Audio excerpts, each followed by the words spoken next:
visto es este edificio de 3 pisos, ¿no? Basado en una multiplicación por 3 hacia arriba de el edificio de un solo piso que habíamos visto. Este edificio tiene una particularidad, ¿sí? Una particularidad. Que tiene, digamos, que tiene dos ejes de simetría desde el punto de vista de la resistencia, ¿no? Ya que las columnas y tanto en una dirección como en la otra, tienen dos ejes de simetría. Las columnas aportan la rigidez del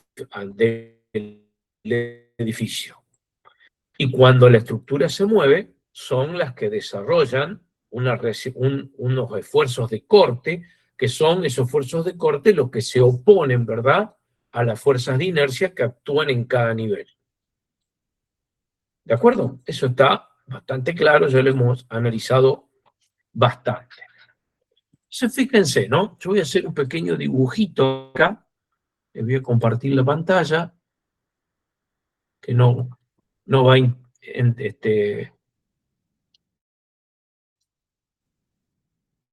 querer ser perfecto, pero no importa. Aquí he dibujado una planta cualquiera, la primera, la segunda, la tercera, o cualquiera el edificio que hemos generado hasta ahora. Entonces, supongamos que en un determinado momento esta planta tenga un desplazamiento horizontal hacia la derecha, como consecuencia, por ejemplo, de un sismo que está actuando, digamos, en la dirección horizontal de mi dibujo, ¿no? Es decir, en el X o como ustedes quieran llamarlo. Entonces, como esta losa es un elemento rígido, todos los puntos, como hemos visto, van a tener el mismo desplazamiento. Y si van a tener todas el mismo desplazamiento horizontal, las columnas de esquina van a desarrollar un esfuerzo de corte todas iguales y todas actuando en la dirección horizontal. Voy a dibujar esa fuercita. Suponga, bueno, la quise poner un poquito más abajo. Supongamos por un minutín, la voy a hacer esto un poquito más grande, ¿sí?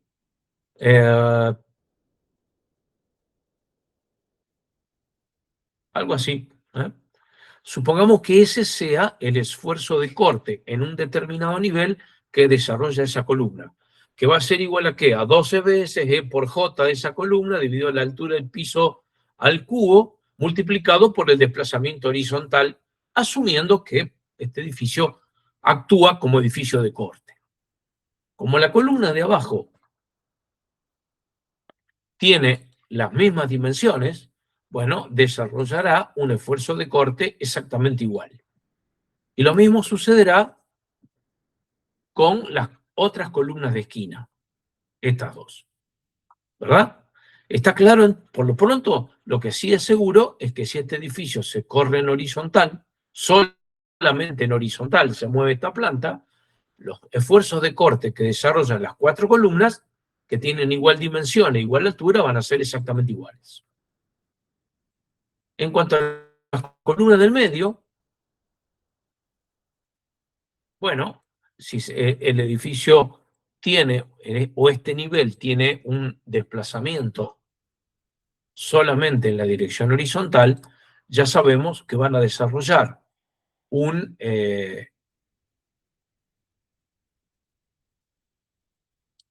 digamos, un esfuerzo de corte, por lo menos, o muy aproximadamente igual al doble de el que tienen las columnas perimetrales. No es doble, perdón, 8 veces el de las columnas perimetrales, ¿verdad? Porque tiene 8 veces más de rigidez en las dimensiones que nosotros habíamos puesto. Bueno, yo no lo he dibujado 8 veces más grande, para que no se me distorsione el dibujo, pero están ubicadas de manera simétrica alrededor de un eje horizontal que pasa por el centro, ¿verdad?, de las losas, ya que tienen exactamente igual dimensión la columna superior que la inferior. Entonces, quiero preguntarle si todos tenemos en claro que esta va a ser la distribución de esfuerzos de corte en la cabeza de las columnas que están, digamos, inmediatamente por debajo de esta losa, ¿no? ¿Ok? Como ven, como la estructura tiene una simetría respecto de un eje que pasa por el centro, voy a dibujar un eje que pasa más o menos ahí por el centro.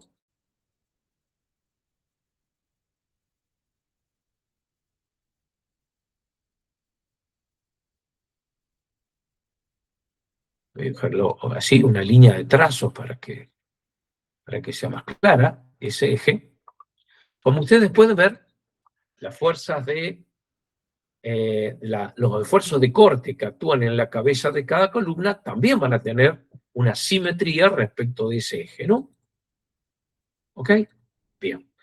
Ahora yo he dibujado acá, en ese punto redondo rojo, lo que sería el centro de gravedad.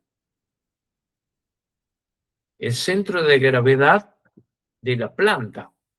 En realidad, no necesariamente es el centro geométrico de la planta, porque podría ser que en esa planta la masa no estuviera distribuida en forma uniforme. ¿Ok? Pero en realidad, para el problema que nosotros tenemos, en donde hemos supuesto que esa losa, más todas las cargas que actúan sobre él, ¿verdad? La madera que podría tener arriba, la mampostería o demás, está distribuida en forma uniforme en la losa. Por lo tanto, si la masa en la losa está distribuida en forma uniforme, el centro de gravedad de la masa va a estar en el centro de gravedad de este rectángulo, ¿verdad? ¿Ok?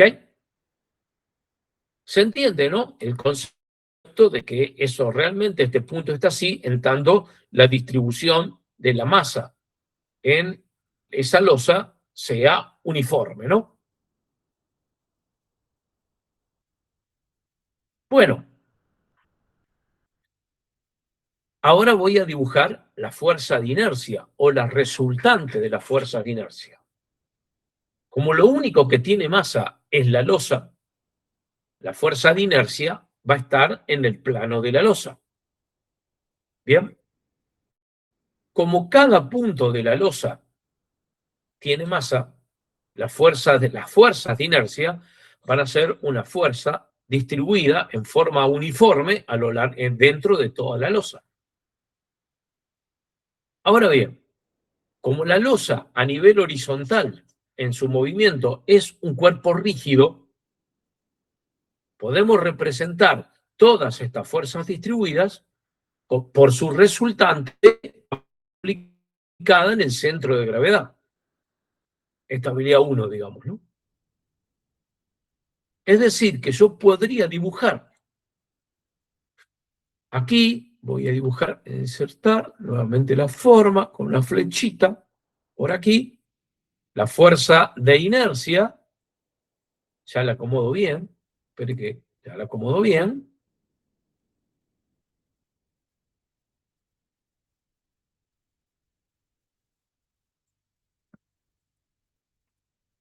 La he considerado a esa fuerza en el centro de gravedad de masa, ¿eh? No nos confundamos. No está, ¿no? Y será igual a la masa de toda esa losa, esa fuerza, por la aceleración total que esa losa tenga. La he dibujado en el sentido contrario porque, como sabemos, las fuerzas de corte tienen la dirección del movimiento, pero la fuerza de inercia tiene la dirección contraria al movimiento. Y por supuesto, ¿verdad? Como bien sabemos, esas fuerzas están en equilibrio. ¿Bien? Sobre todo en el instante en que se producen los máximos desplazamientos, en donde las fuerzas de amortiguamiento se pueden suponer iguales a cero. Pero aunque las hubiera, las fuerzas de amortiguamiento también se aplicarían, como estarían uniformemente distribuidas, tendrían el mismo punto de aplicación que las fuerzas de inercia. Pero eso no es importante ahora. Lo que es importante es que podamos ver el resultado de lo que estamos dibujando, y es que el punto de aplicación de las fuerzas de inercia está ubicado sobre el eje de simetría de las fuerzas resistentes. ¿Ok? Si estas son las fuerzas que están interviniendo, ¿verdad? Bueno, es lógico que digamos, si este piso se me acelera en la dirección X, va a aparecer una fuerza de inercia, la cual va a ser resistida por fuerzas, como las estamos indicando acá, estas fuerzas de corte, que van a tener una simetría respecto del eje que pasa por también el centro de masa. ¿Bien? Nuevamente digo, si como este es un cuerpo rígido, vamos a estabilidad 1, si este sería las azules son un sistema de fuerzas concurrente, ¿verdad? Si recordamos bien, cuando yo tengo un sistema de fuerzas concurrentes, perdón, no concurrentes, disculpen, no concurrentes, nosotros podemos saber cuál es la línea de acción de esas fuerzas, aunque no el punto de aplicación. Bien, de todas maneras, no hace falta ni recordar cómo eran las cuentas para darnos cuenta que si yo tomo todas las fuerzas azules, esas fuerzas azules me tendrán que dar como resultado, espere que esto, pero porca miseria.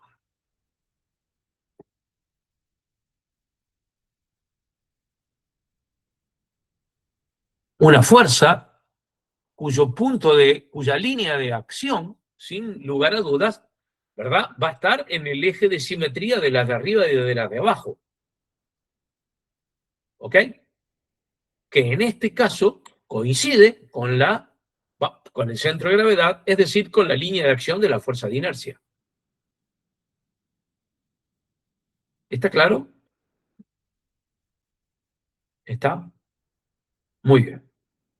Por lo tanto, entonces, si la fuerza de inercia tiene la misma línea de acción que las fuerzas resistentes, este piso, la única posibilidad que tiene es de moverse en la dirección X.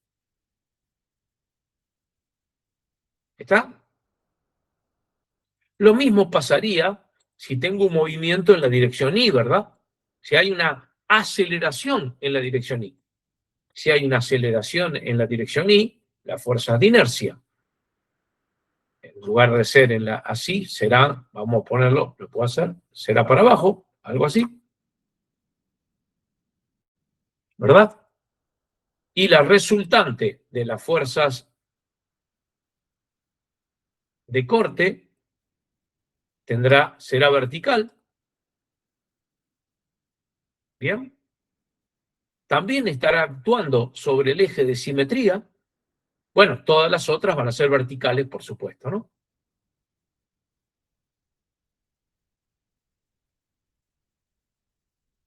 En síntesis, podemos decir que si la planta de todos mis edificios, o uno en particular, si ustedes quieren, pero en donde tiene doble simetría, es decir, dos ejes de simetría, tanto para la distribución de masas como para la distribución de rigideces de las columnas, ¿ok? La línea de acción de las fuerzas de inercia y de las fuerzas resistentes van a coincidir. Y por lo tanto, si yo tengo una aceleración en la dirección X, tendré una fuerza de inercia en la dirección X y las fuerzas resistentes tendrán dos ejes de simetría y coincidirán con la línea de acción. Solamente en ese caso el edificio se va a mover en horizontal, solamente en horizontal. En este mismo edificio, con dos ejes de simetría,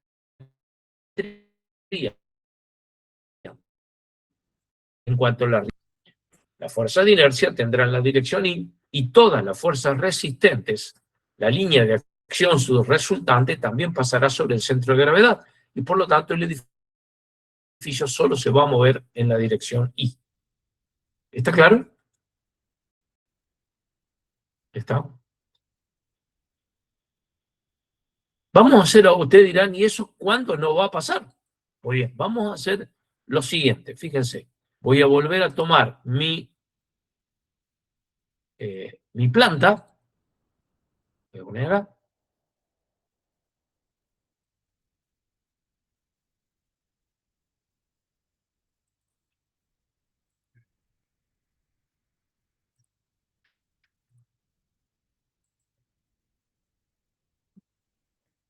Bien, e imaginemos ahora que a esta planta le falta esta columna.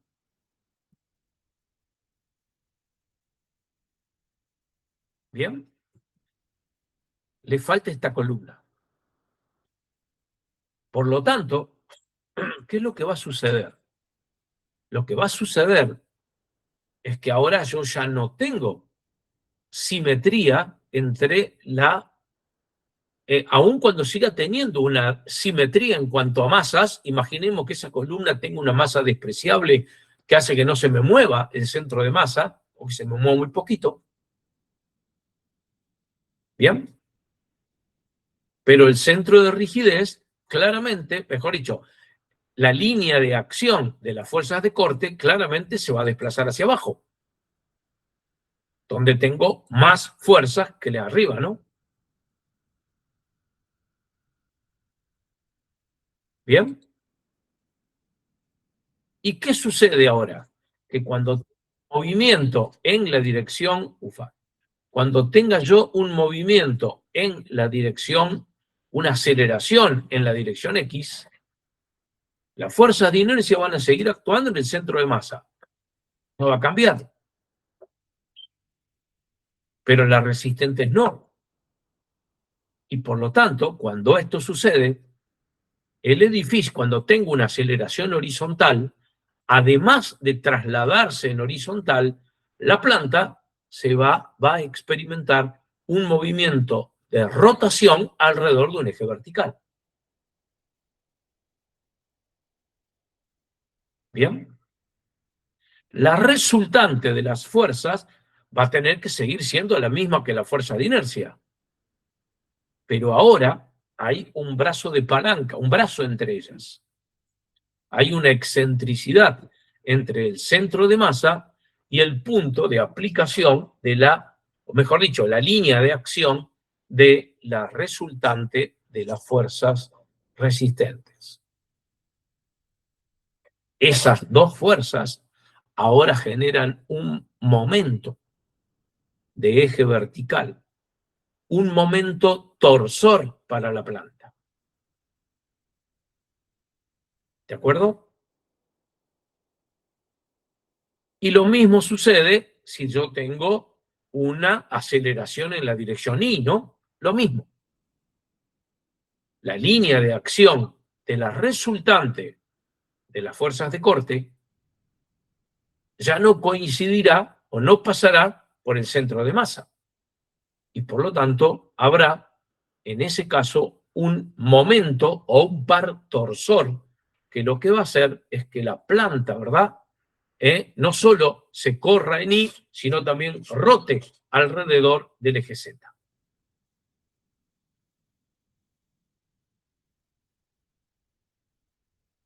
Bien. ¿Entendieron el fenómeno?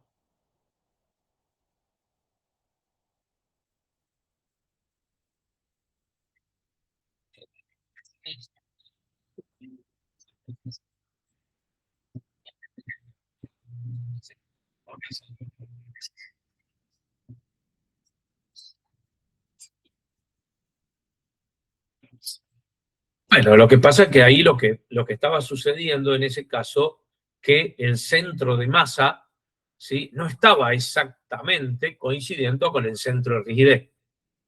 ¿Está? ¿Correcto? Por la misma construcción del péndulo, ¿no? Bien, está claro, este concepto es fundamental. Ahora, este efecto lo entendemos, ¿verdad? Lo entendemos. Ahora bien, ¿qué significa esto en la respuesta? Pensémosla solo en desplazamientos. Dijimos que si nosotros tenemos por ejemplo, acá, un movimiento, una aceleración en la dirección X, como consecuencia de estas fuerzas, la planta se va a mover en X, pero también va a rotar, ¿verdad? Alrededor de un eje Z. Si va a rotar, significa, pensémoslo, que cuando tenga una aceleración en X, los puntos de las esquinas, por ejemplo, al rotar se van a desplazar en Y, ¿verdad? Si rotan en el sentido antihorario, como sugiere este par, aquel punto va a subir y el de abajo va a bajar, ¿no? Cuando rote. ¿Se entiende? Es decir, que ahora el punto de la esquina superior ya no va a tener el mismo movimiento que el punto de la esquina de abajo o que el punto del medio, ¿no? Si bien todos los puntos de la planta se van a seguir moviendo juntos en X, también van a aparecer movimientos en Y como consecuencia de la rotación de esta losa alrededor de un eje Z. ¿De acuerdo?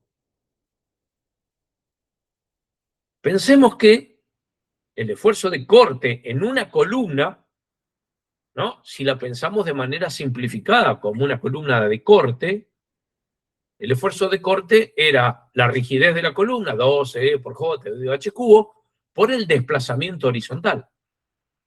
Pero ahora no solo voy a tener desplazamiento horizontal en X, sino también voy a tener desplazamiento horizontal en Y.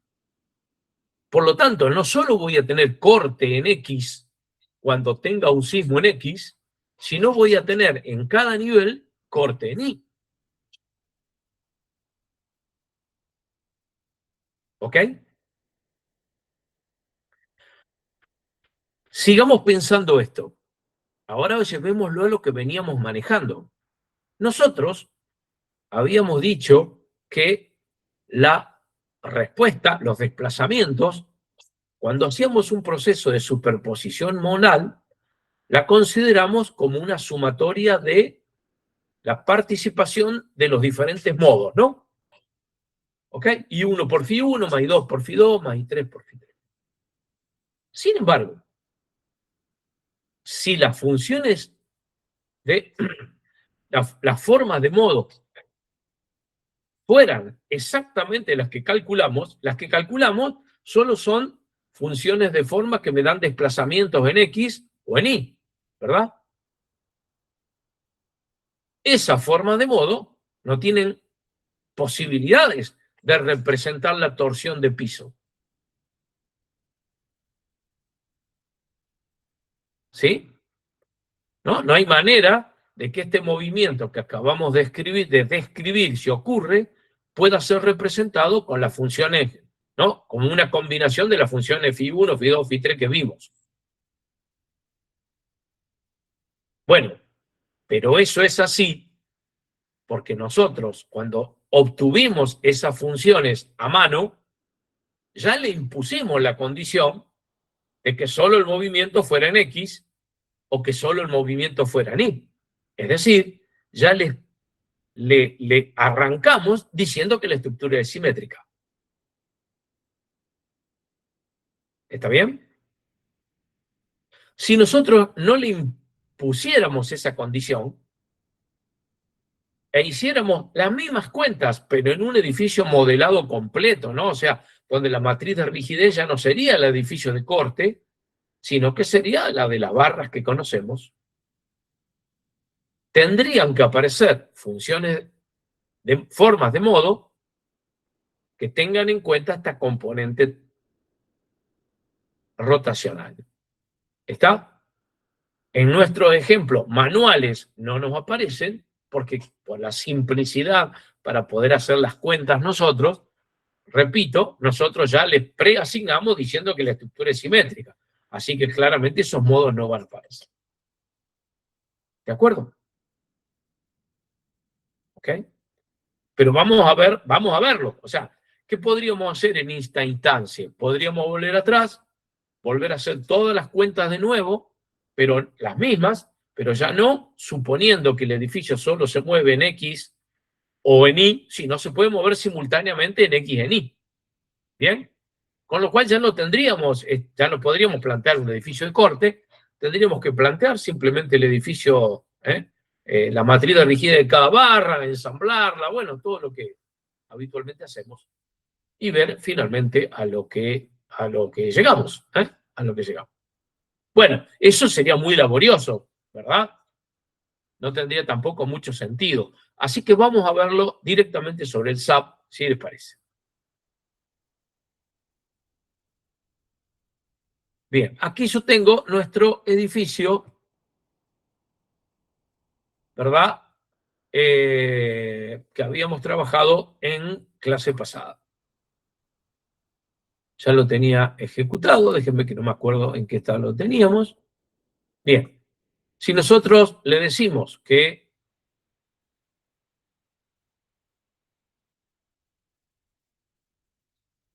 esperen un minutín, que no me acuerdo, lo voy a abrir, lo voy a correr de nuevo porque no me acuerdo en qué.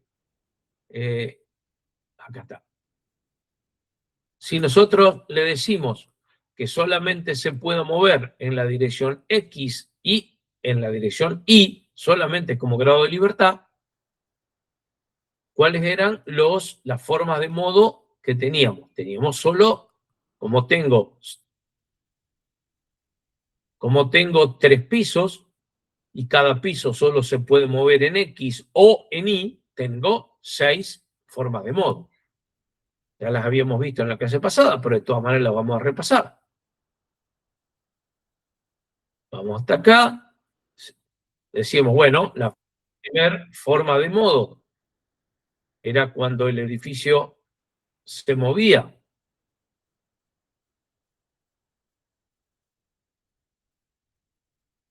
en la dirección, en la dirección Y, tengo la segunda forma de modo era con la misma forma de modo, pero moviéndose en la dirección X,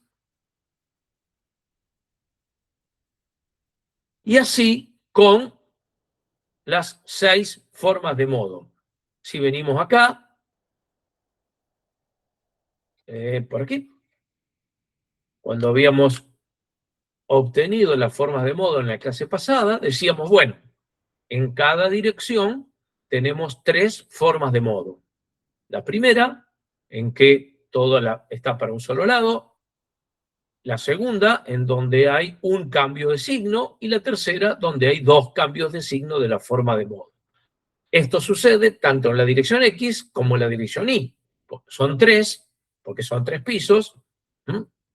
Por lo tanto, habrá 6 formas de modo diferentes. Aunque desde el punto de vista de la forma, ¿verdad? En realidad hay 3 solo distintas. Bien. ¿Por qué solamente puedo ver estas formas? Porque cuando yo le dije que me corra, yo solamente le dije que se podía mover en X y en Y. No le permití rotar alrededor del eje Z.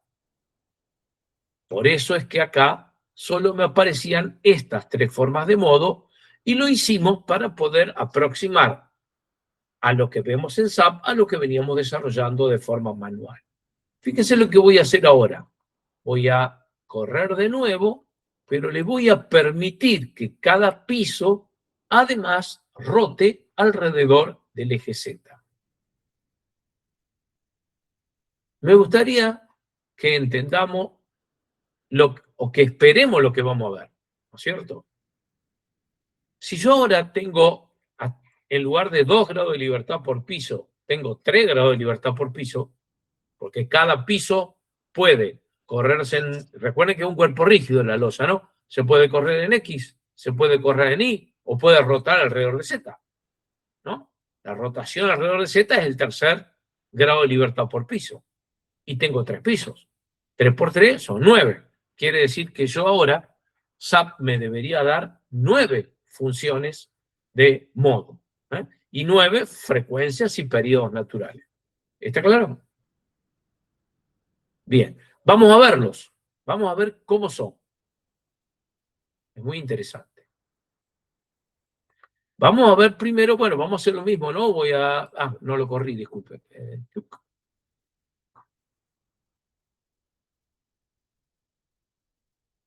Bien, voy a ver primero aquí la primer forma de modo. La 1. Bueno. ¿Eh? La primer forma de modo es esta forma de modo en la dirección Y. ¿De acuerdo?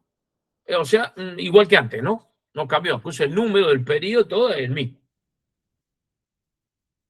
Estas formas de modo que tienen estas formas de los 3 modos, las vamos a llamar formas de modo flexionales para distinguirla de los efectos torsionales. Entonces esta será la primera forma de modo flexional en la dirección Y. Recordemos que SAP, al igual que nosotros, decimos cuál es la primera, la segunda, la tercera y la cuarta, en el orden creciente del periodo, de la frecuencia, o sea, en el orden decreciente del periodo, ¿no? ¿De acuerdo? Veamos quién nos dio la segunda.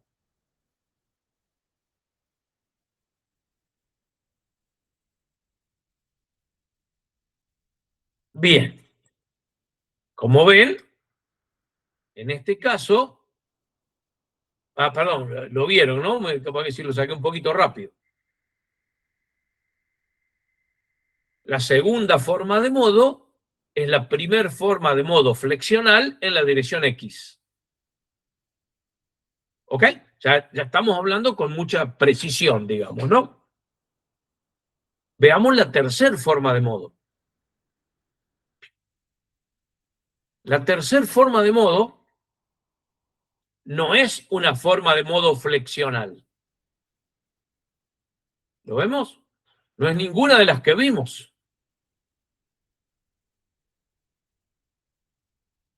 Vamos a mirar este movimiento, vamos a mirarlo desde arriba, ¿les parece? ¿No? Desde arriba. Voy a poner, creo que tenía una vista 3D desde arriba. Vamos a decirle aquí que nos muestre, entonces, la forma modal 3.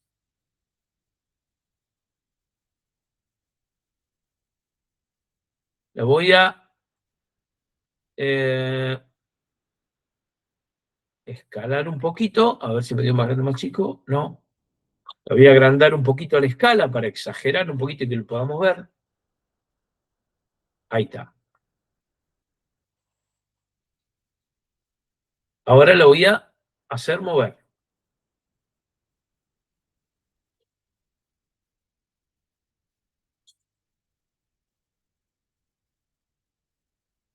Perfecto.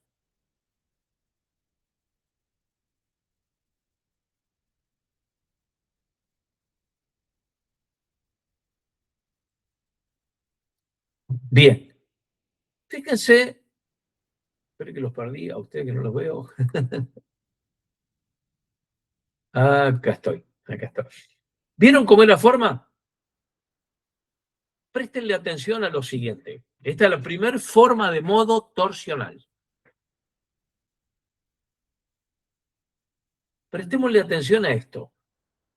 Voy a tratar de achicar esto. ¿Sí?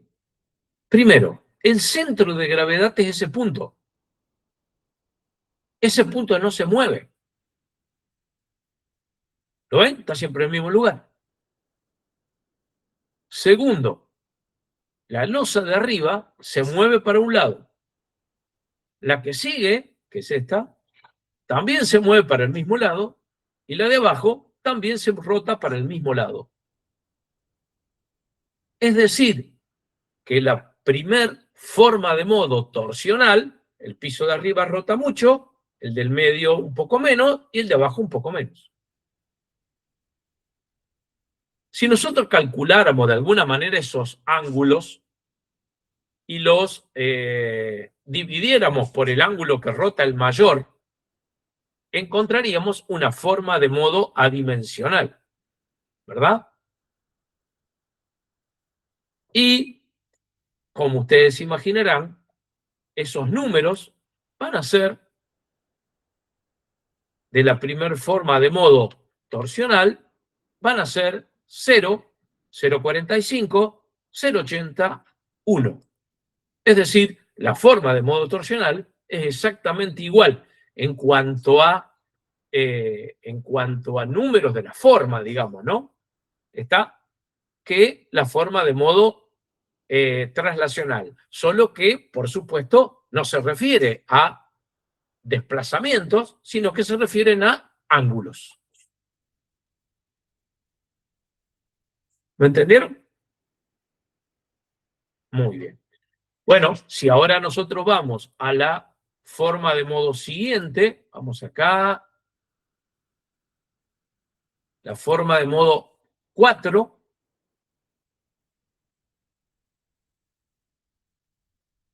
¿está? Y si la grafico también acá, a la forma de modo 4,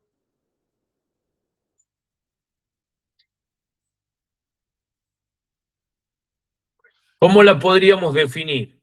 Sería una forma, sería el segundo modo flexional en la dirección Y. ¿Ok?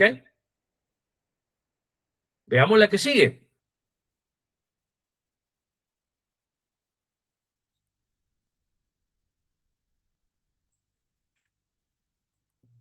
¿Sí? Sería el tercer modo flexional en la dirección Y.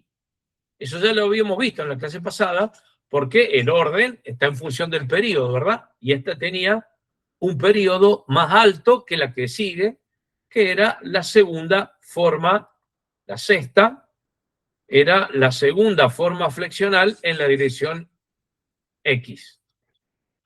Y la que sigue, fíjense que la que sigue ya ahora es una torsional. ¿Ok?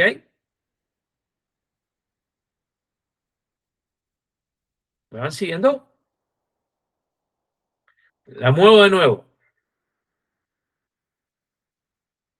Fíjense, lo alcanzan a notar que las dos de abajo se mueven para un lado y la de arriba se mueve para el otro. Por lo que, si unificáramos, perdón, disculpen, si normalizáramos esa forma de modo, dividiéndola, por ejemplo, por la rotación del más grande, nos va a dar, los números que nos van a dar, van a ser exactamente 0, 1, 0,45 menos 0,80.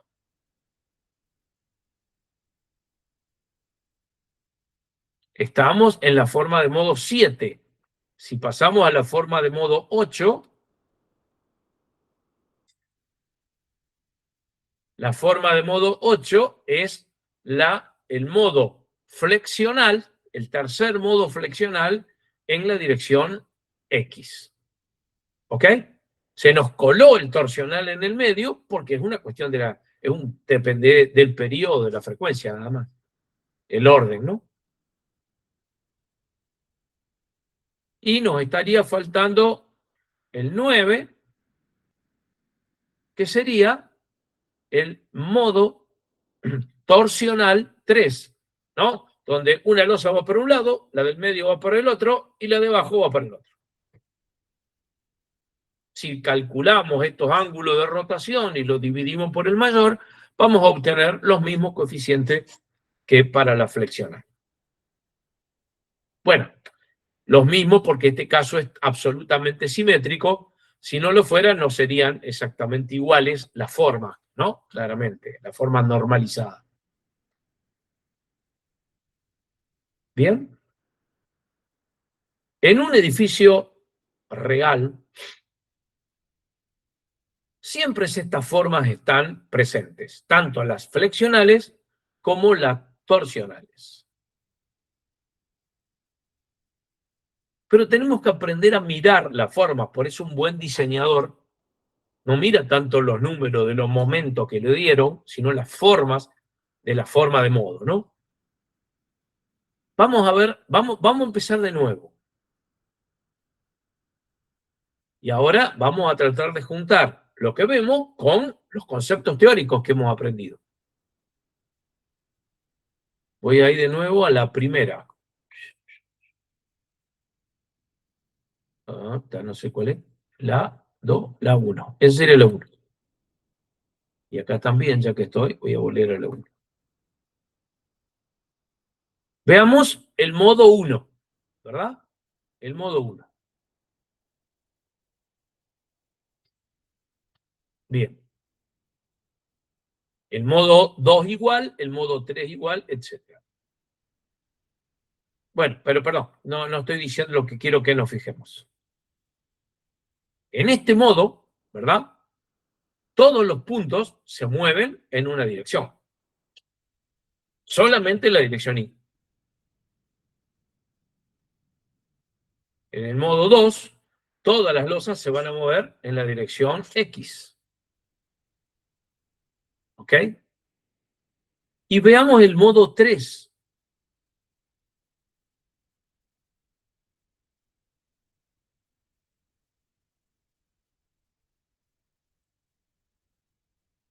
El modo 3 era este.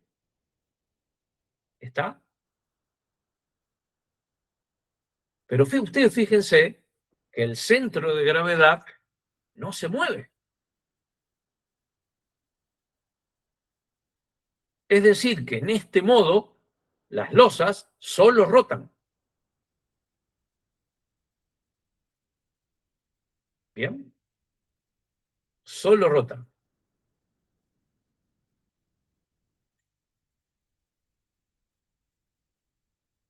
Todo esto es ocasionado por la simetría de nuestro problema. Y podemos decir, este concepto es clave, chicos, que los modos de vibración flexionales están desacoplados de los modos de libertad torsional, y lo tengo con la libertad, olvídense, que los modos torsionales. Es decir, que cuando la estructura vibra en el modo 1 flexional, no se tuerce. Y por el contrario, que en los modos torsionales no hay ninguna componente de desplazamiento de flexión. El centro de gravedad se queda en el mismo lugar.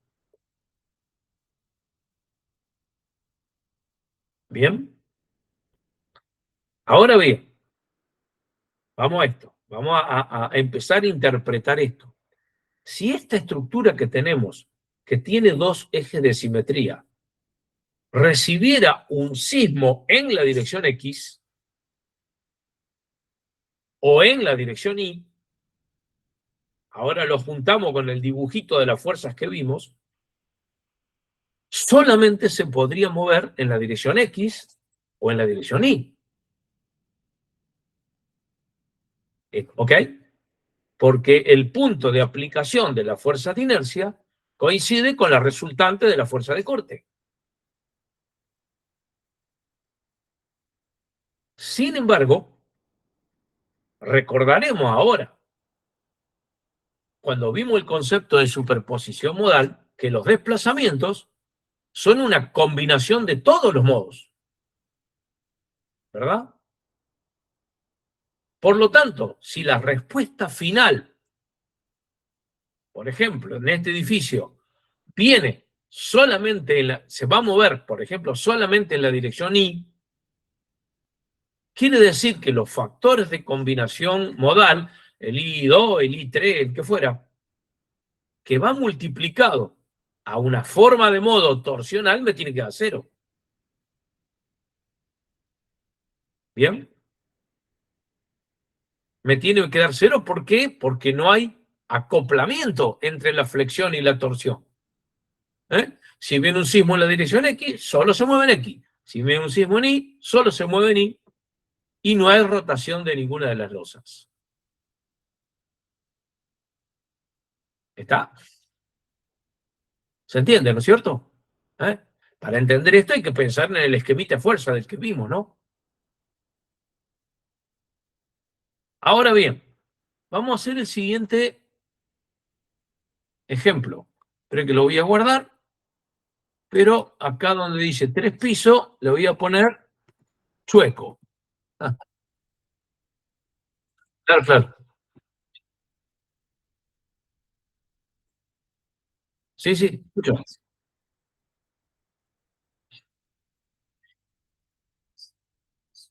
Sí, ¿correcto?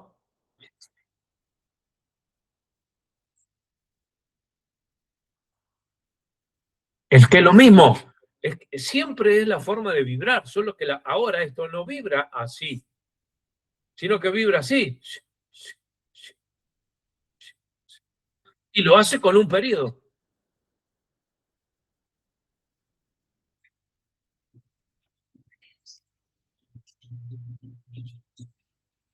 Bien, exactamente, pero porque nuestro edificio es simétrico,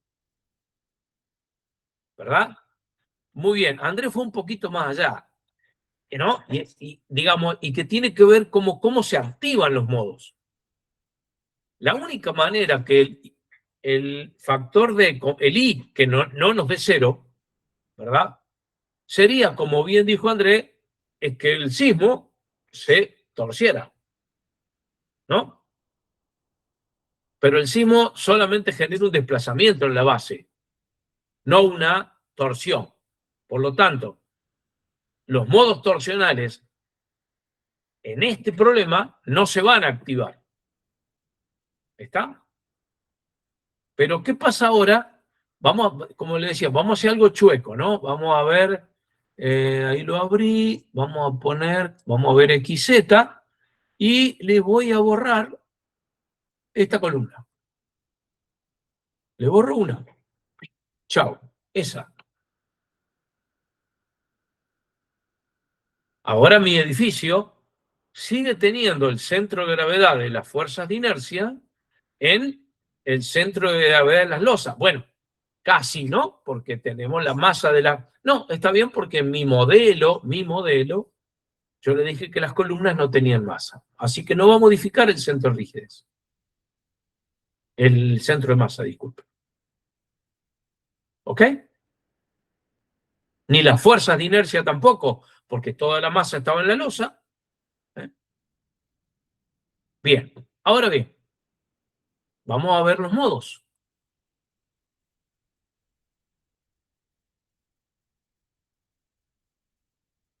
Bien, cuando veamos el 1,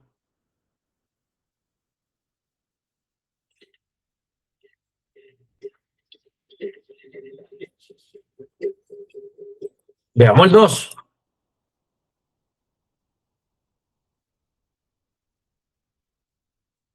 Por ahora lo estamos mirando nada más, ¿eh? Veamos el 3.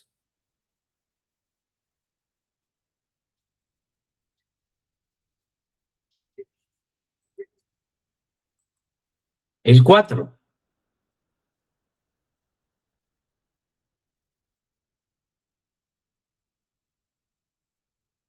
Bien. Ahora los vamos a ver de arriba. Vamos a empezar a razonar sobre ellos, ¿no? Le digo view, C3 de view, X, Y. Ok, ahí. Veamos, era el primero. Eso. Veamos el primero. El primero, antes era un modo flexional puro, ¿verdad? Todos los puntos se desplazaban, todos los pisos se desplazaban solo en la dirección Y. Sin embargo, como vemos acá, ahora, como consecuencia de que el sistema no es simétrico, el edificio no solo, el modo 1, no solo va a tener un componente flexionales, sino también va a tener componentes torsionales. ¿Se ve? Veamos el modo 2. El modo 2, que antes era un modo solo torsional.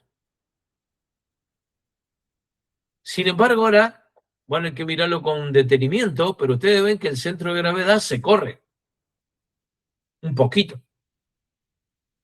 Por lo tanto, el modo 2 no solo tiene componentes torsionales, sino a su vez se desplaza.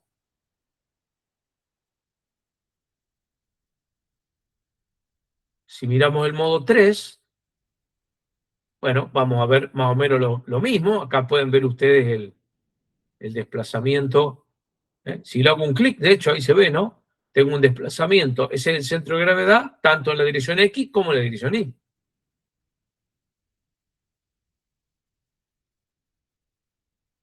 Así se vería el modo 4, etcétera, etcétera. Entonces, ¿qué es lo que empezamos a ver? Empezamos a ver que cuando yo no tengo simetría de rigideces, me gustaría decirlo de otra manera.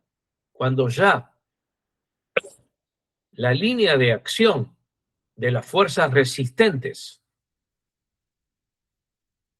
no coincide con el centro de masa, empieza a haber acoplamiento entre los modos flexionales y los modos torsionales. No hay ninguno puro. Y por lo tanto, chicos, y esto es lo más importante, cuando venga un sismo en X, el edificio no se va a mover solo en X. Se va a mover en X y va a rotar alrededor del eje Z. Y lo mismo le va a pasar cuando venga en Y. ¿Ok?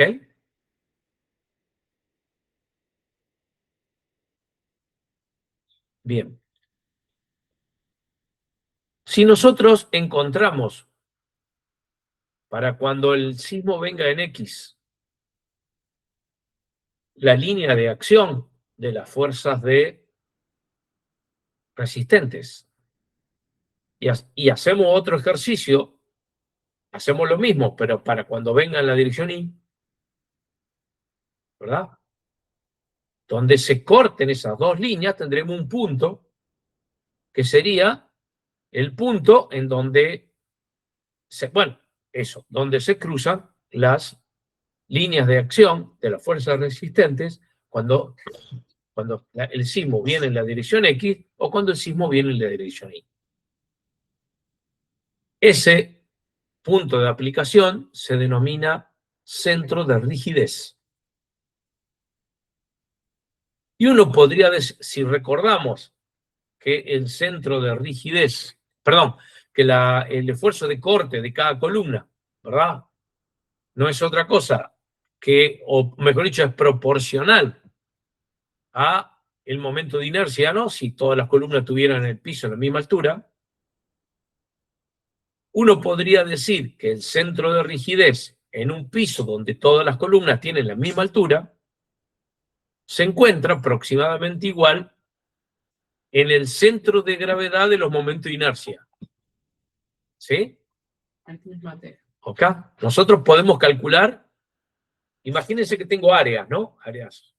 Bueno, ahora en lugar de áreas tengo momentos de inercia en diferentes lugares.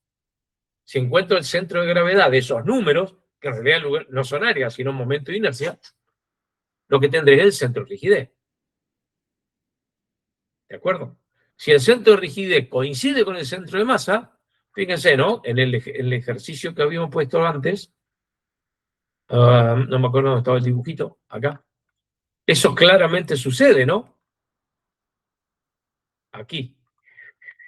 Gracias. Gracias por el matecito. Si yo calculo, bueno, donde este no falte, ¿no? Para que lo...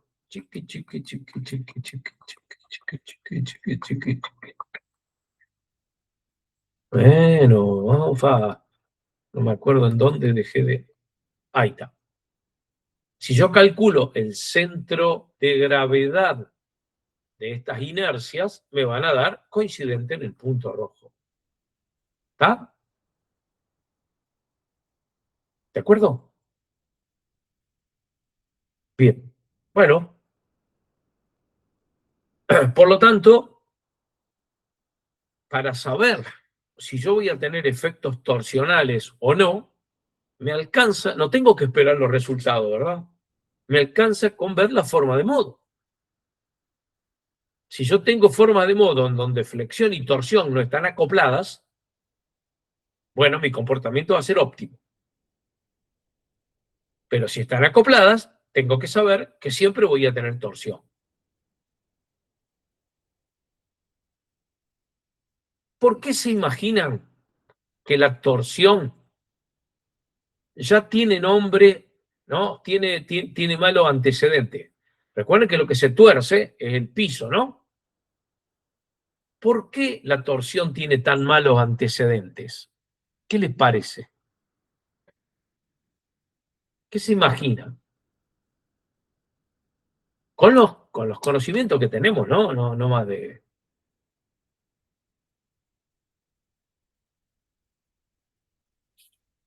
Yo me acuerdo que generaba fisuras en los puntos de unión entre viga y losa. No, pero está bien, pero no vamos al detalle de lo que al hormigón de armado le puede pasar, sino en base a los conocimientos que sí tenemos de la materia.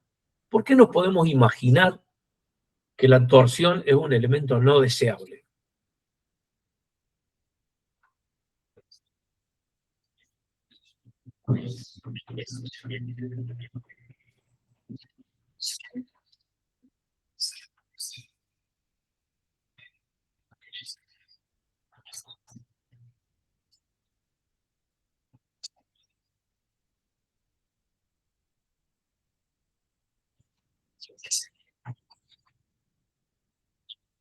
De nuevo estamos metiendo una palabra de la cual nunca hablamos, que es el daño.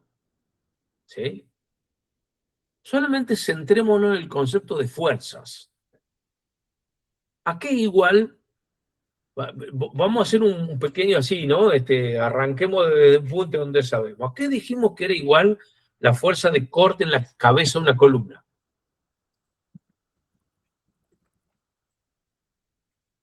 Es claro, sí, para.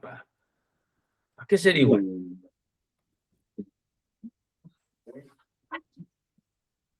No importa la fórmula, por la rigidez de piso de esa columna, ¿no?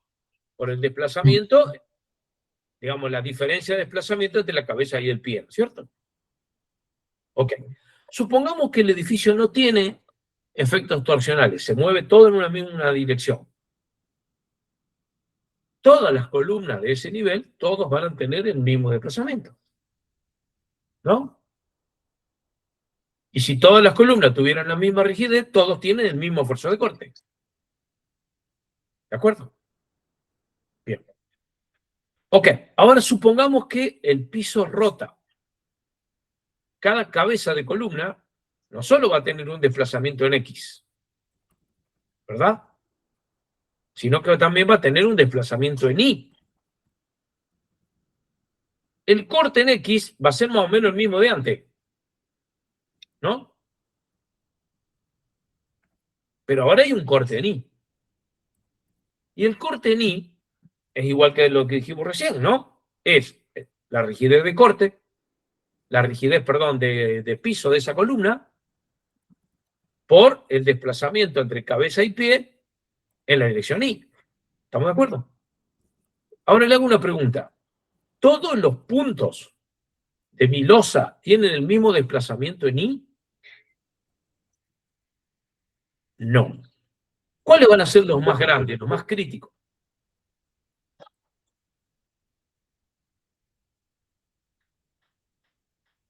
Perfecto, exactamente, los más alejados, ¿verdad?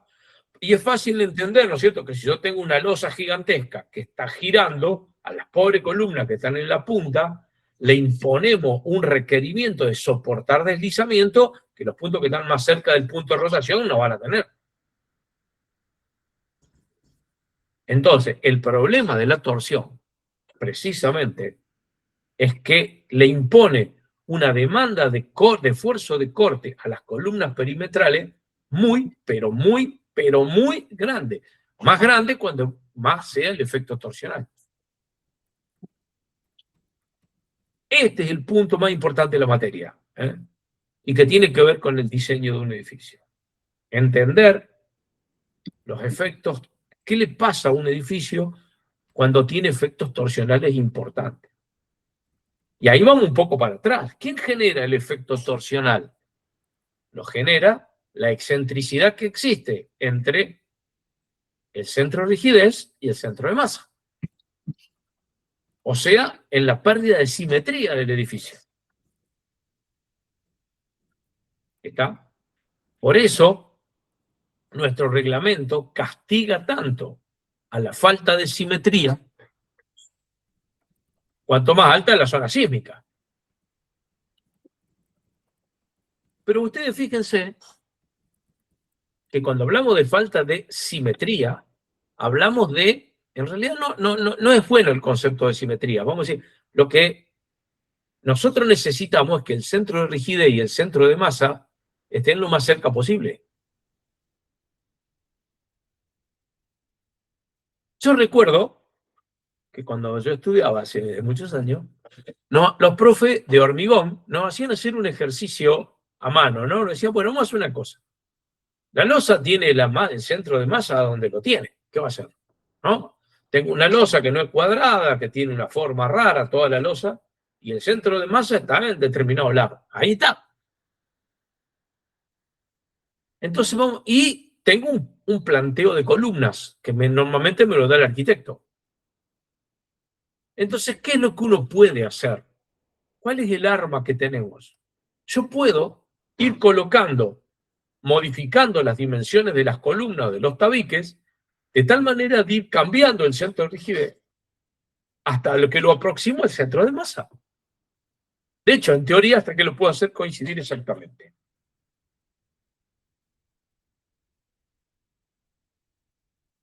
¿Ok? Es decir, que yo sí puedo, en mi diseño, ¿verdad?, intentar de que el centro de rigidez esté lo más cerca posible del centro de masa, porque yo sí puedo modificar las dimensiones de las columnas para que eso suceda.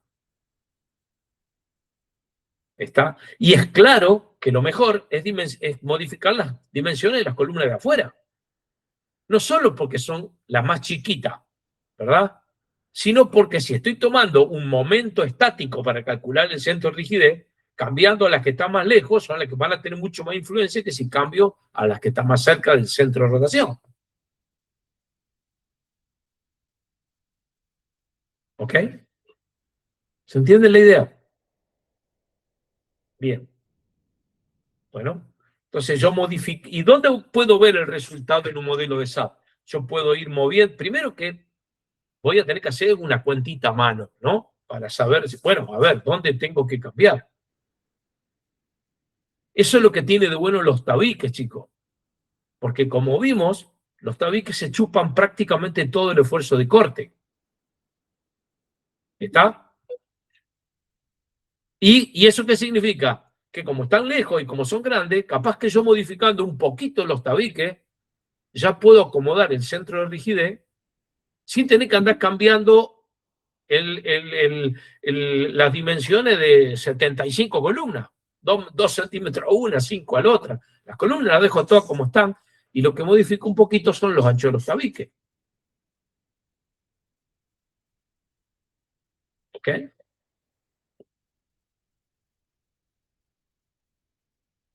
¿Me entendieron? Sí, pero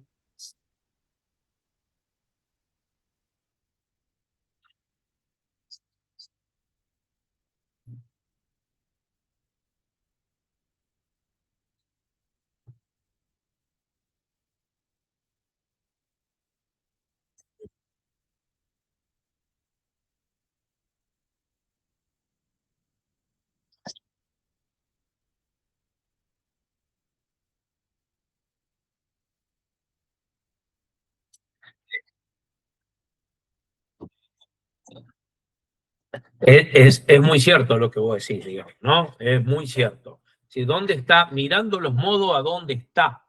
Bueno, uno podría empezar a mirar ahora los números de modo. Vieron que SAP, cuando uno dice, decime el desplazamiento, te lo da, aunque sea el desplazamiento en el modo, sabiendo que no es un desplazamiento real, ¿no? Sino que es una forma de modo. Entonces uno podría empezar a decir, bueno, empiezo a mirar esos números y decir, bueno, a ver, entre una forma acoplada y no acoplada, tengo un 5% de diferencia, ya está. ¿Sí? Considero que eso es casi nada y no me preocupa. En realidad ese no es la preocupación. ¿Por qué? Porque siempre voy a tener efectos torsionales, no lo puedo evitar. ¿Está? No lo puedo evitar. Entonces, el análisis que yo tengo que hacer siempre es analizar las rigideces, obtener el centro de rigidez, ¿no? Piso por piso, y tratar de ver una distribución de columna que medianamente, ¿verdad? Se acomode a que la excentricidad sea cero. Perdón, cerca de cero. A minimizarla, o a reducirla todo lo posible. Pero esto apunta también a que empecemos a entender algunas cosas, como por ejemplo, la caja de ascensores. La caja de ascensores, cuando ya se de hormigón armado, es un elemento súper rígido. Y por lo tanto, va a llevar a que el centro de rigidez esté muy cerca de él, ¿verdad? O lo va a correr para un lado, lo va a correr para un lado. Y la cosa va a ser terriblemente crítica cuando la caja de ascensores no está en el medio, sino que está en una esquina. Porque lo correcto, arquitectónicamente y funcionalmente, es ponerla al medio para que la gente tenga el ascensor lo más cerca posible. Pero cierto que hay toda una cuestión arquitectónica con estos ascensores a la vista, transparentes. Acá no se ven mucho, pero en Buenos Aires y en Córdoba se ven un montón. En donde el ascensor está en una esquina. Y entonces el nivel de distorsión que me genera es brutal. ¿Sí? Ya vamos a leer nuestro reglamento y vamos a pensar que cosas como esa, en zona 4 o zona 3, directamente están prohibidas. Directamente están prohibidas.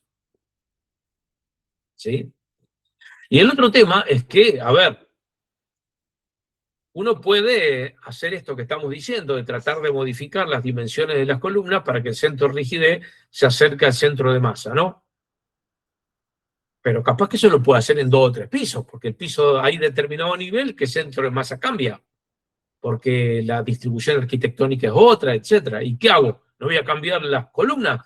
Voy a empezar a hacer arriba más gorda una que abajo una delgadita. Eso es lo peor que podría hacer.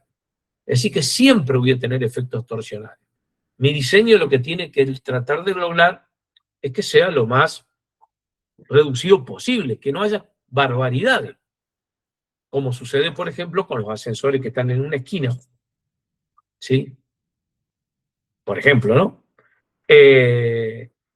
U otras, como por ejemplo ha pasado acá en algún otro edificio, donde uno viene con el tabique, ¿verdad?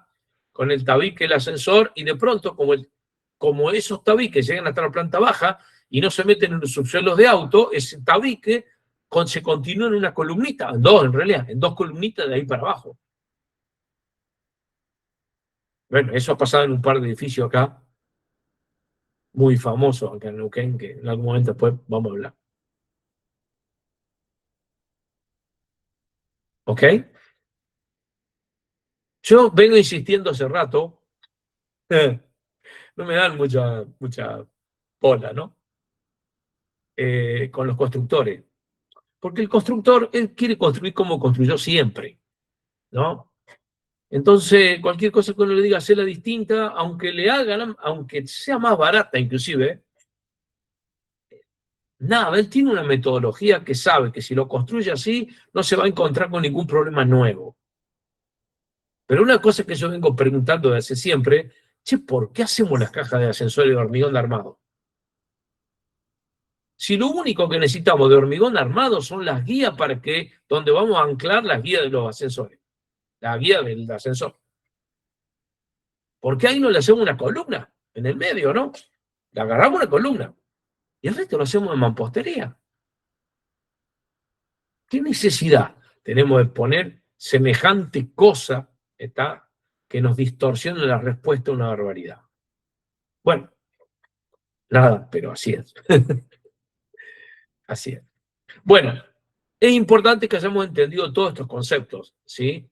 Para poder no solo evaluar la respuesta, sino también empezar a pensar en nuestro diseño, a ver, o sea, yo no tengo que llegar a calcular con el CIPE la armadura y que me diga que la armadura es una barbaridad para darme cuenta que eso no va a andar. ¿Ok? Yo tengo que empezar antes decir, bueno, a ver cómo va a estar el centro de rigidez de esta estructura respecto del centro de masa, ¿verdad? Para saber qué tipo de efectos torsionales yo puedo esperar. ¿Ok? Bien. Bueno, y ahora viene un complemento a esto.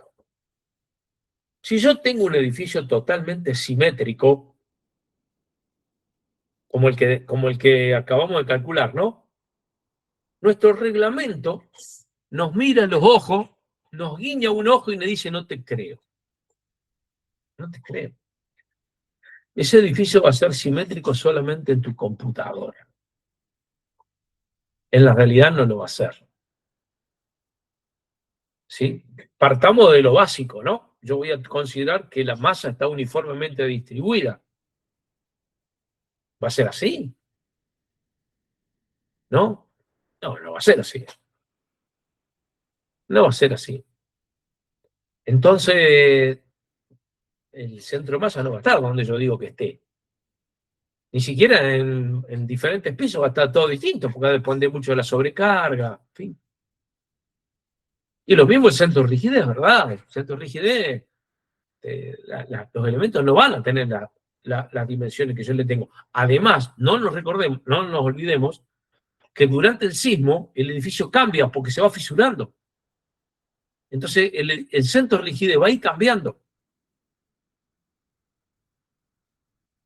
Entonces nuestro reglamento nos dice, mire, si vos tenés un edificio que decís que es completamente regular, porque la estructura es regular, porque la distribución de masa no tiene nada raro, bueno, vos tenés que tomar sí o sí, considerar sí o sí una excentricidad accidental. ¿Está? Una excentricidad accidental. Y nos dice el reglamento cuánto tiene que ser esa excentricidad accidental. ¿Ok? Bueno, lo cual no es fácil. No es fácil saber cómo la meto en el SAP, ¿no? O en cualquier software. El ETAPS es el único software de los que yo conocí en donde uno le puede decir, mire, considéreme una excentricidad adicional igual a tanto. En el resto hay que meter la media mano. Bueno, vamos a aprender cómo hacer eso. ¿Tienen alguna pregunta, chicos?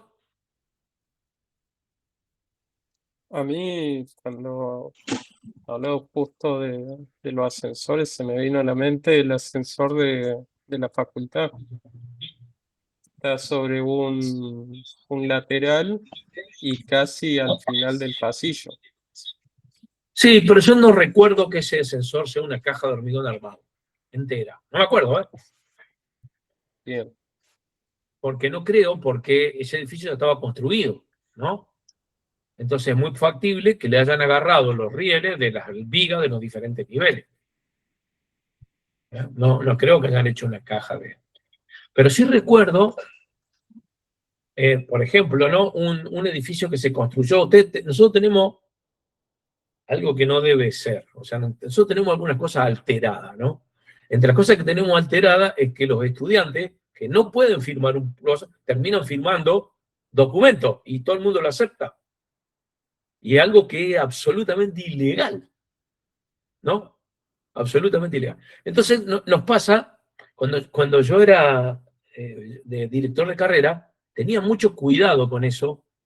Que si un estudiante presentaba un edificio como trabajo final y era un edificio que se iba a construir, el que tenía que poner el mocho era el director en el proyecto. Sí o sí tenía que ser director de proyecto el calculista de la obra, que era el que ponía el mocho,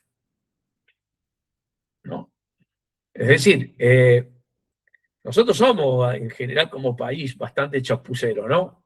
Y siempre pensamos que no nos va a pasar nada. Bueno, ustedes son muy jóvenes, yo no sé, no, pero a ver, puede ser que sean, no sé si alguno se recordará el caso de la cooperativa obrera. La cooperativa obrera fue calculada por un chico que era estudiante.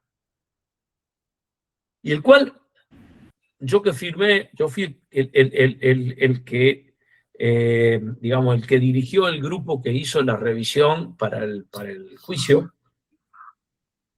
Lo que el estudiante hizo no estaba equivocado. Solo que partió de hipótesis que no fueron verificadas. O sea, partió una resistencia al hormigón, que era la que decían los planos previos, pero que no tenían. Pero pobrecito, en los medios, pero lo escracharon de una manera que ese chico ahora se dedica a hacer medio ambiente, porque no va a hacer una estructura en su vida. Pero él era un estudiante. O sea, no puede ser él la cara de... Bueno, no importa. Lo que voy es que en aquella época se presentaban muchos proyectos de trabajo. Y yo recuerdo que presentaron un edificio que fue construido por la zona ahí de la Leluar, cuando pega donde pega la vuelta, la esquina, ¿no? Ahí cerca de la rotonda, por ahí esa zona. Hay un montón de edificios ahí, así que no le estoy diciendo nada con este, que tenía un ascensor en una esquina. Y yo recuerdo, porque hay un numerito mágico, chicos, ¿no? O sea, una cantidad de acero de 70, 80 kilos de acero por metro cúbico de hormigón es una estructura más o menos bien diseñada. Si es una estructura hidráulica o muro, es 60, 50. Pero esta tenía casi 200 kilos por metro cúbico de acero. Es una cosa que era absolutamente imposible, porque tenía una excentricidad totalmente fuera de lógica, ¿verdad? Es decir, una excentricidad no compensada, lo llamo yo, ¿no? Donde pongo el ascensor en una punta, pero no pongo nada del otro, para compensar la excentricidad. Y bueno, los ingenieros civiles matamos la ignorancia a fierrazo nomás. Pero ustedes se imaginan que una cantidad de acero no solo es absolutamente fuera de foco de los costos. Finalmente el acero de un edificio vale lo mismo que la puerta de entrada, así que tampoco nadie se preocupa demasiado por eso. Sino la constructibilidad que tiene eso, es absolutamente imposible. Bueno, entonces, todo por no pensar, ¿no? Este concepto que aún nosotros que estamos en zona 1, si el edificio tiene mucha excentricidad, la torsión me termina gobernando el problema. Y hay que tratar de achicarla. Y no es tan difícil achicarla. Eso es lo que quiero meter, ¿no? Si yo tengo mucha rigidez por un lado, tengo que meter más o menos la misma del otro. Para que el centro de rigidez no esté tan lejos del centro de masa. ¿Bien? Muy bien. Bueno. Profe, perdón, ¿Sí? Escucho. ¿se puede saber puntualmente qué fue lo que pasó en la cooperativa? Supongo que fue Sí, un conjunto de fallas, ¿no? Pero que fue efectivamente... No, yo diría que fue una. Una técnicamente hubo una falla, un motivo. ¿Por qué ese motivo se produjo? Eso es otra historia donde intervienen muchísimas otras cosas. Cuando empezamos a ver, bueno, yo dirigí un equipo que integraba a la gente de hormigón armado, Sergio Paganini, Renato Eney, la gente de tecnología, y teníamos algunos asesores externos, que siempre es bueno, porque cuando uno encara un proyecto, esto es que le sirve a usted también, ¿no? Cuando encara algo que tiene una consecuencia muy severa, aquello de que nadie es profeta en su tierra, vale mucho. Entonces siempre es bueno tener un referente, un asesor, ¿sí? Que sea un indiscutido a nivel nacional o internacional si fuera el caso, pero no sé en este caso.